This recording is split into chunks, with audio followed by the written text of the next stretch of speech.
Kia ora, my name's Allan McMillan and I'm from Resene Paints. Today we're going to actually take you through spraying the inside of your house. We don't know what you don't know, so we're going to start from the beginning and take you through all the steps. First, make sure your paint is suitable for the Airless sprayer. Check the back of the can or read the data sheet online. Once you've got the right paint, it's all about the setup. Anything you don't want paint on, you need to cover it up or mask it.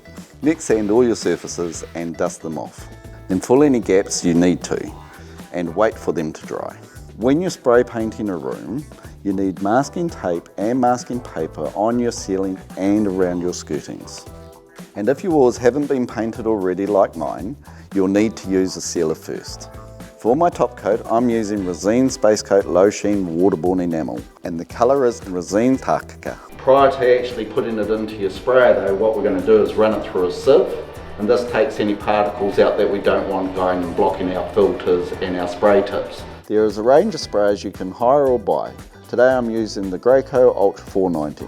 One of the most important things with your sprayer is the tip that you use. Make sure it's the right one for the machine and the paint that you're using. Use our tip guide to help. Flush out or prime your sprayer to get rid of any air in the system as your new paint comes through. And do a test first.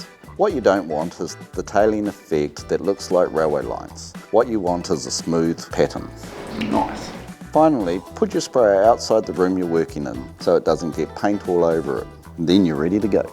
Spray parallel to the surface 300 to 400 millimeters away from the wall. Go up and down, and on your second stroke overlap by 50%. And hold your hose behind your back so it doesn't get in the way or hit the wall. And it's entirely up to you whether you choose to do 1 or 2 coats by spray. Today I'm happy with the uniform results we've achieved with one.